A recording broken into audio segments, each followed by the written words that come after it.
Hello everyone, welcome to the discussion of comparing India, Sweden education system with Australian education system with the focus topic on access to early education, childhood education by myself Teju and Naomi.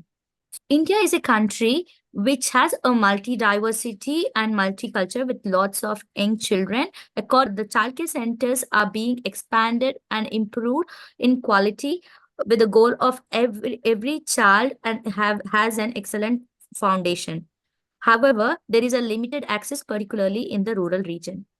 Country who committed to early childhood education, and it could be a model for other countries to follow. And the country is known for its high standard of living and progressive social policies, which strongly emphasizes their early childhood education. Indian and Sweden education system with the focus on access to early childhood education. Coming to Indian education system, it is larger and diversified. The system is separated into several levels like pre-primary, primary, high school, and middle schools. After high schools, children can continue their education in their universities or the college. Coming to the economic context of the in India, economic inequality in India is a major effect on access to education, particularly in early childhood education. Some of them are the difference between the rural and urban education, where urban locations normally have a greater educational opportunities and resources, but the rural area frequently lacks such services. Coming to the political context of India, government policies, according to the Education Department of India, uh, mm, important policies include a Right to Education Act 2019 and the Sarva Shiksha Abhinaya guarantee free and compulsory education for children of age 6 to 14.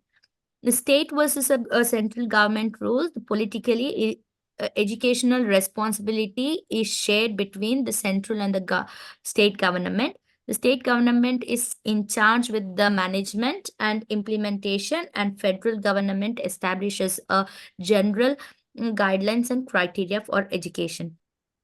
However, the education system in Sweden is decentralized, but with the goals and learning outcomes determined at central level. The central government is responsible for education and sets for required framework, while local municipalities are responsible for organizing education at different levels, such as preschool, primary, and secondary schools. When it comes to political context of Sweden, Swedish society has reputation as one with high standard of living and strong commitment to social justice and equity, particularly gender equality. The education system has undergone several reforms in the past few decades in keeping with the philosophy to trust the modern welfare state with equal education opportunities.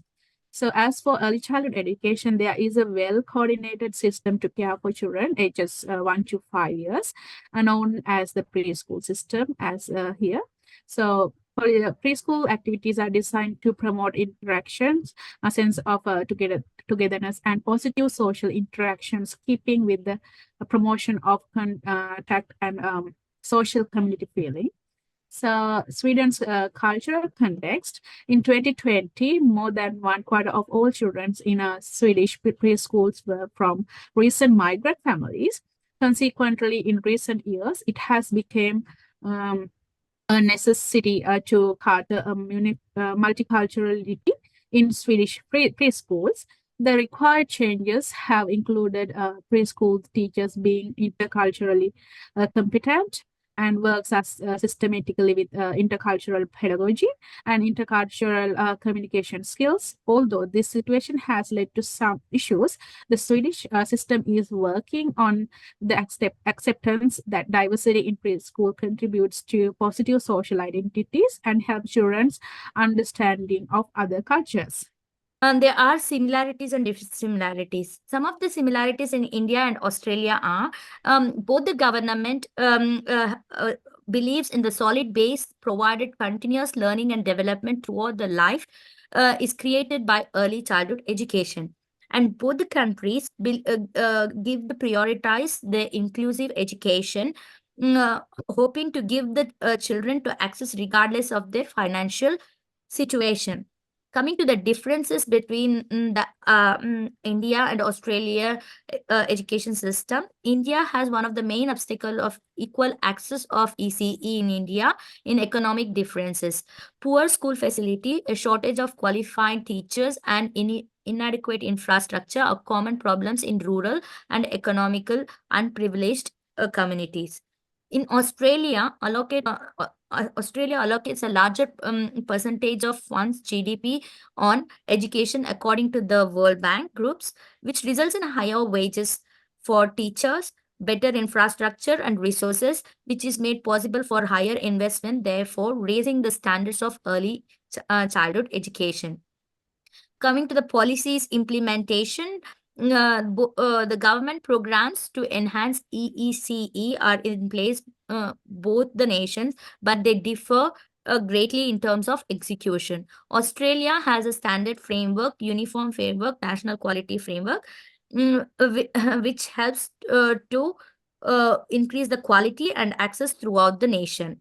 But in India, the dual government system resulting in inconsistent policy implementation and resource distribution, since both the central and state government passed laws related to education. When compare between Australia and Sweden, one of the similarity is structural aspects. In Australia, early childhood education and care are delivered by approved providers and services and well-structured policy system of natural quality framework. Same as Sweden also have a national curriculum and policy system linked with a national agency of education. Another similarity is pedagogy.